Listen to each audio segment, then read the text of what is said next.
जय श्री राम। मंगल भवन अमंगल हारी, द्रवहु सुदशरथ अजिर बिहारी। जय सिया राम जय जय सिया राम। दीन दयाल बिरधु संभारी, हरऊ नाथ मम संकट भारी। जय सिया राम बोलो जय सिया राम, जय सिया राम बोलो जय हनुमान।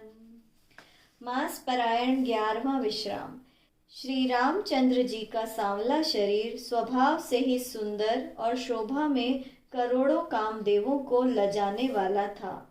महावर से युक्त चरण कमल सुहावने लगते थे, जिन पर मुनियों के मन रूपी भंवर सदा छाए रहते थे। मनोहर पीली धोती प्रातःकाल के सूर्य और बिजली की ज्योति को हर रही थी।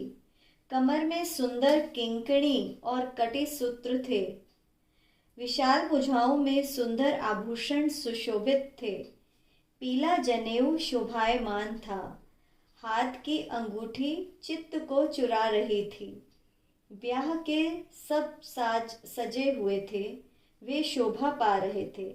चौड़ी छाती पर सुंदर आभूषण सुशोभित थे। पीला दुपट्टा जनेऊ की भांति शोभित था, जिसके दोनों छरों पर मणि और मोती लगे थे। कमल के समान सुंदर नेत्र थे, कानों में सुंदर कुंडल थे, और मुख तो सारी सुंदरता का खजाना ही था। भौहें सुंदर और नासिका मनोहर थी।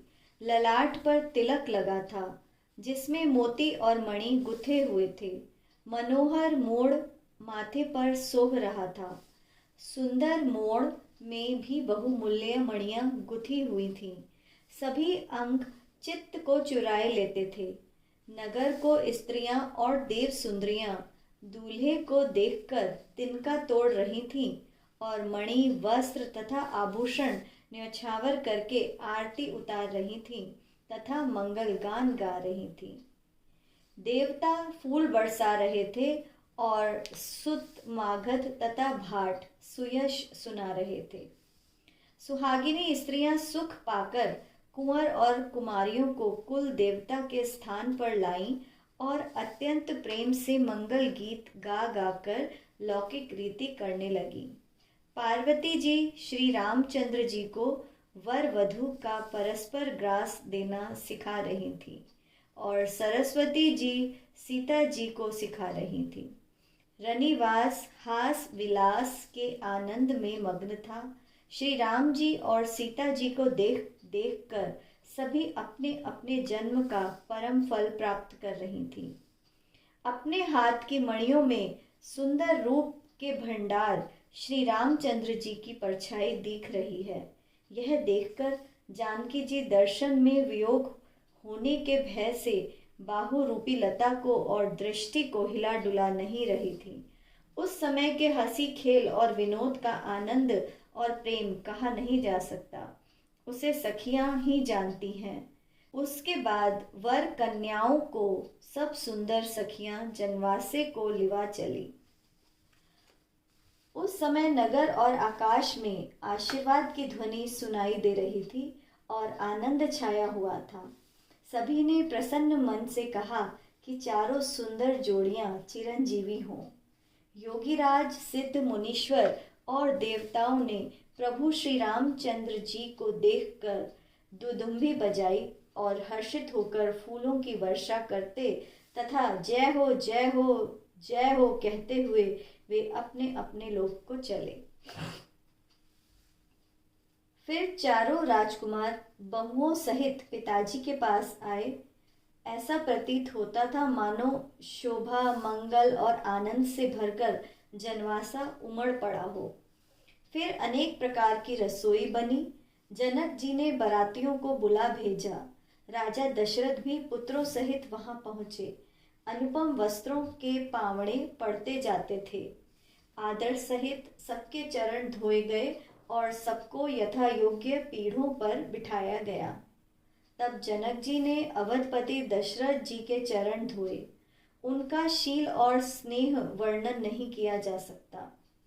फिर श्री रामचंद्र जी के चरण कमलों को धोया जो शिवजी के हृदय कमल में छिपे रहते हैं।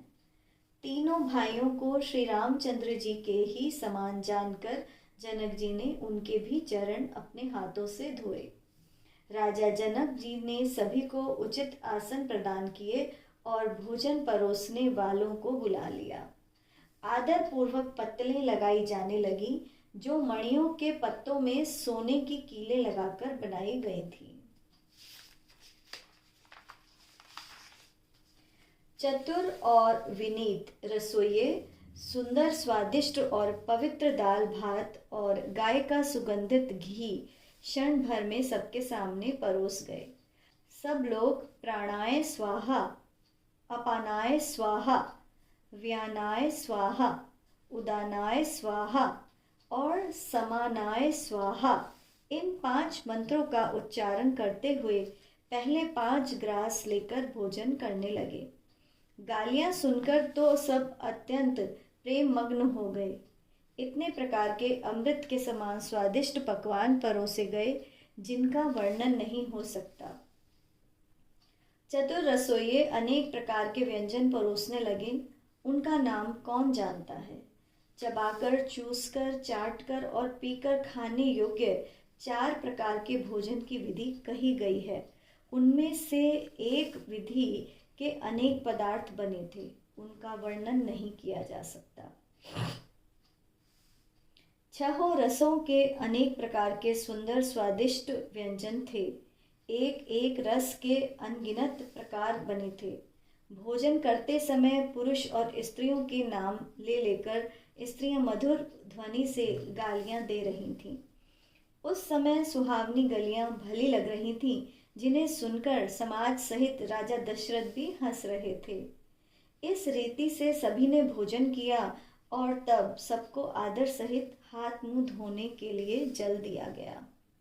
फिर पान देकर जनक जी ने समाज सहित दशरथ जी का पूजन किया तथा दशरथ जी प्रसन्न होकर जनवासे को चले। जनकपुर में नित्य नए मंगल हो रहे थे। दिन और रात पल के समान बीत जाते थे। बड़े सवेरे दशरथ जी जागे। याचक उनके गुण समूह का गान करने लगे। चारों कुमारों को सुंदर वधुओं सहित देखकर उनके मन में जितना आनंद था वह किस प्रकार कहा जा सकता था। वे प्रातः क्रिया करके गुरु वशिष्ठ जी के पास गए। उनके मन में महान आनंद और प्रेम भरा था। राजा प्रणाम और पूजन करके और हाथ जोड़कर मानो अमृत में डुबोई हुई वाणी में बोले, हे मुनिराज सुनिए, आपकी कृपा से आज मैं पूर्ण काम हो गया। हे स्वामिन, अब सब ब्राह्मणों को बुलाकर उन्हें नाना प्रकार के गहनों कपड़ों से सजी हुई गायें दीजिए। यह सुनकर गुरुजी ने राजा की बड़ाई करके मुनियों को बुलवा भेजा। तब वामदेव, देवऋषि नारद, वाल्मीकि, जाबाली और विश्वामित्र आदि तपस्वी एवं श्रेष्ठ मुनियों के समूह वहां आए। राजा ने सबको दंडवत प्रणाम किया और प्रेम सहित पूजन करके उन्हें उत्तम आसन प्रदान किए। 4 लाख उत्तम गायें मंगवाई जो कामधेनु के समान अच्छे स्वभाव वाली और सुंदर थीं। उन सबको सब प्रकार से गहनों कपड़ों से सजाकर राजा ने प्रसन्न होकर ब्राह्मणों को दे दिया। राजा अनेक प्रकार से विनती कर रहे थे कि जगत में मैंने आज ही जीने का लाभ पाया। ब्राह्मणों से आशीर्वाद पाकर राजा आनंदित हुए। फिर याचकों के समूह को बुलवा लिया और सबको उनकी रुचि पूछकर सोना, वस्त्र, मणि, घोड़ा, हाथी और रथ दशरथ जी ने दिए। वे सब गुणानुवाद गाते और सूर्य कुल के स्वामी की जय हो कहते हुए चल दिए। इस प्रकार श्री रामचंद्र जी के विवाह का उत्सव हुआ। सहस्त्र मुख वाले शेष जी भी उसका वर्णन नहीं कर सकते। बार बार विश्वामित्र जी के चरणों में सिर नवाकर राजा कह रहे थे, हे मुनिराज, यह सब सुख आपके ही कृपा कटाक्ष का प्रसाद है। राजा दशरथ जी ने जनक जी के स्नेहशील करनी और ऐश्वर्य की सब प्रकार से सराहना कर रहे थे। प्रतिदिन सवेरे उठकर अयोध्या नरेश विदा मांगते थे, पर जनक जी उन्हें आग्रहपूर्वक प्रेम से रोक लेते थे। नित्य नया आदर बढ़ता जाता था। प्रतिदिन हजारों प्रकार से मेहमानी होती थी। नगर में नित्य नया आनंद और उत्साह रहता था। दशरथ जी का जाना किसी को अच्छा नहीं लगता। इस प्रकार बहुत दिन बीत गए, मानो बराती स्नेह की रस्सी से बंध गए। तब विश्वामित्र जी और शतानंद जी ने जाकर राजा जनक को समझाकर कहा, यद्यपि आप स्नेहवश उन्हें नहीं छोड़ सकते, तथापि अब दशरथ जी को आज्ञा दीजिए। हे नाथ, बहुत अच्छा कहकर जनक जी ने मंत्रियों को बुलवाया। वे आए और जय जीव कहकर उन्होंने मस्तक नवाया। जनक जी बोले, अयोध्या नाथ चलना चाहते हैं, भीतर रनिवास में कहला दो। यह सुनकर मंत्री, ब्राह्मण, सभासद और राजा जनक भी प्रेम में डूब गए। जनकपुर वासियों ने सुना कि बारात जाएगी, तब वे व्याकुल होकर एक दूसरे से पूछने लगे, जाना सत्य है? यह सुनकर सब इस प्रकार उदास हो गए, मानो संध्या के समय कमल सकुचा गए हों। आते समय जहाँ जहाँ बाराती ठहरे थे, वहाँ वहाँ अनेक प्रकार का रसोई का सामान भेजा गया।